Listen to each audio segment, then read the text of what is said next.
Las guerras muchas veces no tienen fronteras y este es el caso.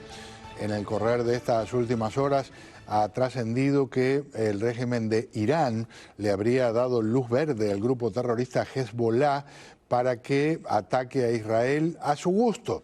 Hasta ahora, teóricamente, los estaban frenando. Israel dice estar más que listo para confrontar a un grupo que, por cierto, tiene más poderío militar que Hamás, donde allí esos combates siguen día a día en la franja de Gaza. Esto y mucho más en el marco de novedades de esta semana. Es la crónica de una victoria anunciada con bastante anticipación y es el expresidente Donald Trump que le ganó por demolición la primaria republicana a la ex gobernadora de Carolina del Sur. Precisamente fue allí la primaria en Carolina del Sur por 20 puntos. Lo curioso de esto es por qué la señora Nikki Haley insiste en mantenerse en la campaña. Lo sabido es que el expresidente Trump ganaría esta primaria.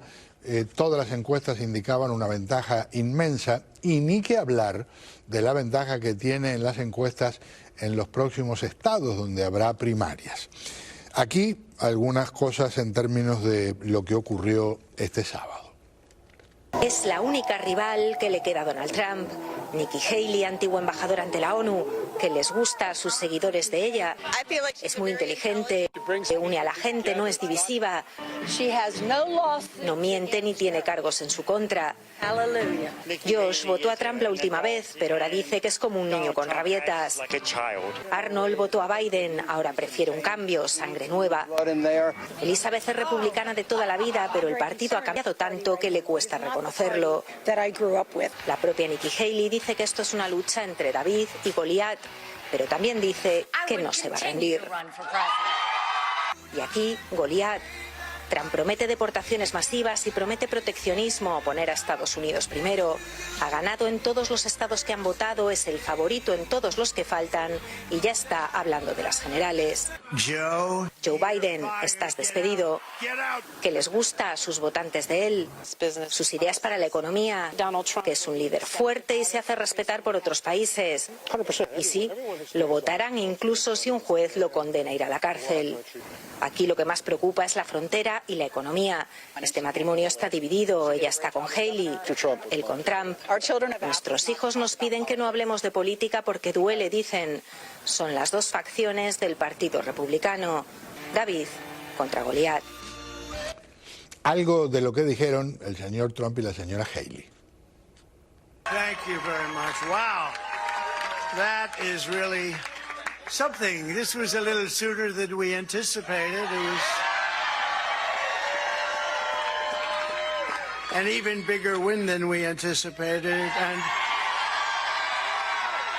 I was just informed that we got double the number of votes that has ever been received in the great state of South Carolina. So that's pretty good. So it's a record times two. I said earlier this week that no matter what happens in South Carolina, I would continue to run for president. I'm a woman of my word.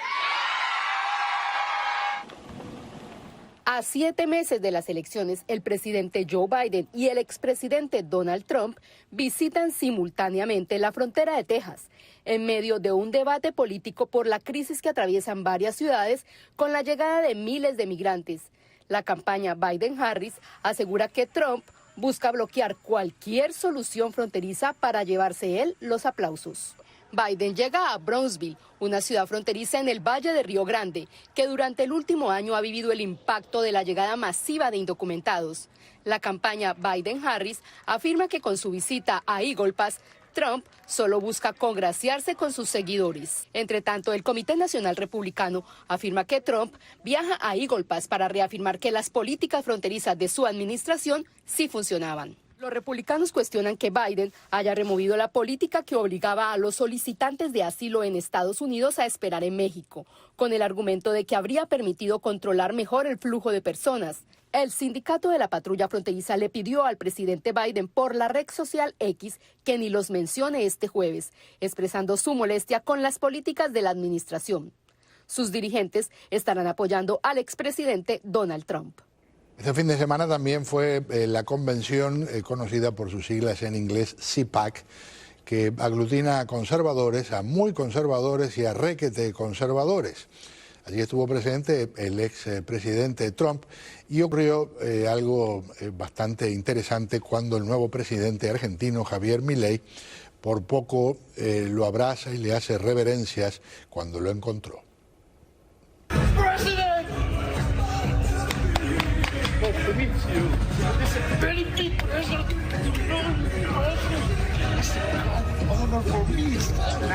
Make Argentina great again. Come on, let's have some pictures. Come on. Make Argentina great again. ¡Viva la libertad, carajo! Hubo una versión que no ha sido confirmada, es más, yo creo que es simplemente un rumor de internet, que el expresidente Trump le recomendó peluquero al presidente argentino Milei. En todo caso, la revista The Economist, una de las más prestigiosas del mundo, elabora anualmente una gráfica en la que establece cuáles son los gobiernos más democráticos y cuáles son los gobiernos más autoritarios.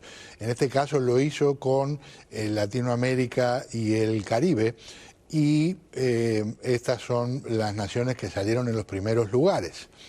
Mi país de nacimiento, Uruguay, número 1, Costa Rica 2, Chile 3, Trinidad y Tobago 4, Jamaica 5.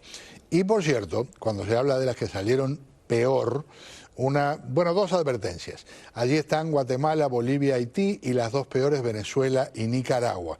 El primer dato es, aunque en el artículo se habla pestes del régimen cubano, por alguna razón, no creo que haya sido un error, tal vez hicieron eso de no poner a Cuba porque está fuera de campeonato, porque es la dictadura más horrible, pero el hecho es que no está. Y ahí pusieron a Guatemala 4 lugares antes del final, y Guatemala en la práctica ha mostrado el esfuerzo considerable que se está haciendo con el nuevo presidente para encaminarla a una democracia alejada del autoritarismo. Así que por ahí pinta el viento. Bueno, de ahí a la novedad que ha surgido en las últimas horas, el presidente Joe Biden dice que considera inminente, algunos creen que podría ser el próximo lunes a más tardar, un acuerdo para que se liberen más rehenes en poder de los terroristas de Hamás en la franja de Gaza. Mientras tanto, estas novedades. 6 semanas de tregua y la entrega de centenares de presos palestinos a cambio de liberar a 40 rehenes. Es el precio que ponen Israel y Hamás para traer otro alto el fuego a la franja de Gaza. Las conversaciones, que comenzaron en París, siguen en Qatar y podrían cerrarse en Egipto. El objetivo es alcanzar un acuerdo antes del Ramadán, el mes sagrado del Islam. Eso es en 2 semanas. Si hay acuerdo, se retrasaría la entrada militar en Rafah. Pero habrá incursión terrestre, defiende Netanyahu, porque es la única manera, dice, de acabar con Hamás. Para ello, el ejército israelí ya tiene preparado un plan de evacuación para el 1,5 millones de personas desplazadas en esa ciudad fronteriza con Egipto. Los militares hebreos dicen que pueden volver al norte, de donde fueron expulsados hace meses. Allí ya no hay bombardeos, pero pocos edificios se mantienen todavía en pie. Una tregua que llegaría a Gaza, pero no al resto de la zona, ya que Israel anticipa que si frenan los combates en la franja, aprovecharán para bombardear a Hezbollah en el Líbano. Es otra gran masacre de civiles palestinos, pero con unas particularidades que podrían influir en los actos de Israel en Gaza. En contexto, Israel adoptó hace poco el reparto de ayuda en horas de la noche para evitar saqueos y así aguardaba a la población en la calle Al-Rashid de Ciudad de Gaza esperando conseguir algo de harina.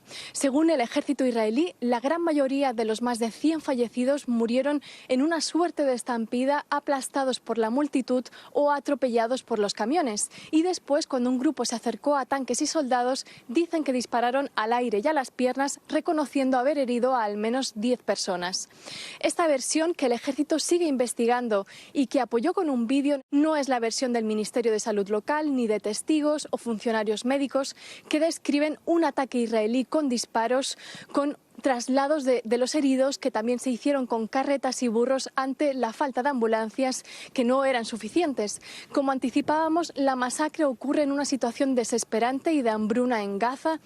Esta matanza coloca a Israel en el centro de las presiones y las denuncias de crímenes de guerra. Hamás ya amenazó con salir de los diálogos de tregua y liberación de los rehenes si, en sus palabras, el proceso es a expensas de la sangre de civiles. Egipto lo calificó de crimen vergonzoso, mientras que el presidente estadounidense Joe Biden afirmó que, aunque valora las dos versiones de lo ocurrido, sí sabe que esto complicará las negociaciones. Algo que a mucha gente le parecerá alucinante, el hecho de que, por ejemplo, el régimen de Qatar está participando como mediador entre Israel y Hamás en las negociaciones para la liberación de rehenes en poder de los terroristas de Hamás. Sin embargo, no es imparcial, porque Qatar ha financiado a Hamás durante años, en algunos casos a razón de $1 millón diarios. Y también hablaremos de un grave error estratégico de Israel, como mencionó recientemente el exministro israelí Naftali Bennett. I stopped the cash suitcases because I believe that's a horrendous mistake to allow Hamas to have all these suitcases full of cash that goes directly to rearming themselves against Israelis.